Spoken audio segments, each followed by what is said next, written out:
Hi, I'm Beth Noveck, Director of the Institute for Information Law and Policy at New York Law School and the organizer of the State of Play Conference. I'm delighted to be here with Clay Shirky, Professor at the Interactive Telecommunications Program at NYU, and Professor David Johnson, Professor of Law at New York Law School. Clay and David today organized and ran the workshop on collective action, known as the Group Avatar Workshop, at the first day of the State of Play. And I wanted to just ask them, what themes emerged from the workshop today? What did you take away? What happened? And were you satisfied with the success? I thought it was a very engaging session that generated a lot of interesting ideas.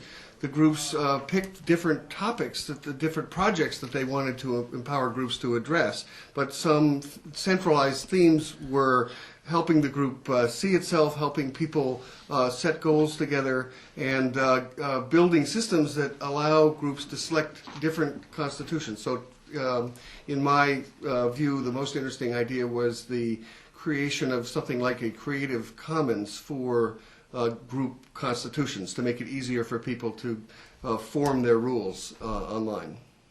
Right. That picks up on one of the themes that sort of resonated with me as well, which is that there are a lot of sort of ongoing group dilemmas, groups having trouble making decisions. But one of the things that our discussion group circled around was the founding problem of groups. How do groups get started? And there's an especially high hurdle right at the beginning of agreeing how to agree, deciding how to decide. And this idea of the sort of you can actually adopt an existing constitution and then modify it to your needs rather than having to go through the entire hurdle of founding it from scratch seemed really potentially valuable. And we've seen an example in the Creative Commons licensing for copyrighted works where once you lower the barrier, many more people turn out to want to participate than anyone had imagined. The other thing that was really striking to me was that offline, in the real world, when groups get together, there are lots of ways we have of sort of putting things at risk. We can put money in a pool, we donate our time to the groups, there's always the threat of physical action.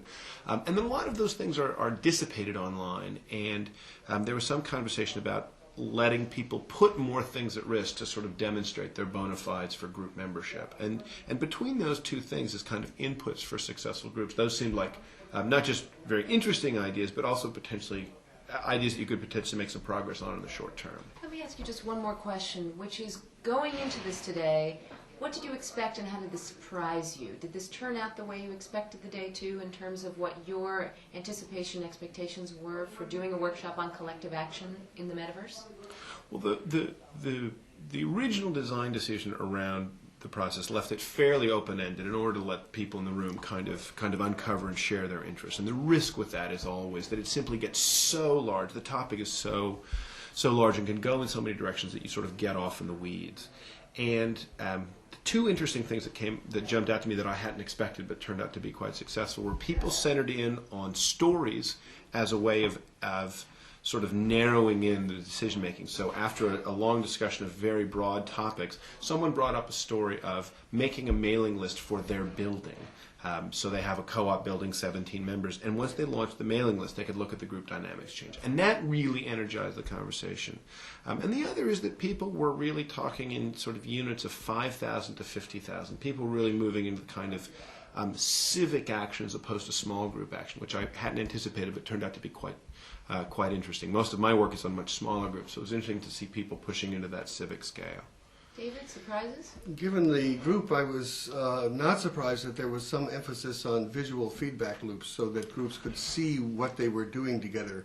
But part of the discussion focused on some circumstances in which we may not want to know or may not want to see certain data about social networks or certain indications that we're not as part of a shared values community as we might be. So I was surprised and interested to hear a lot of different perspectives on the question when it's useful to show the group to itself. Thank you. Well, it was really a wonderful workshop. I was delighted to have participated along with about 25 people from a wide variety of disciplines, not only law but technology and games, who were represented, and we'll look forward to seeing what comes out of it in the future. Thank you. Thanks very much.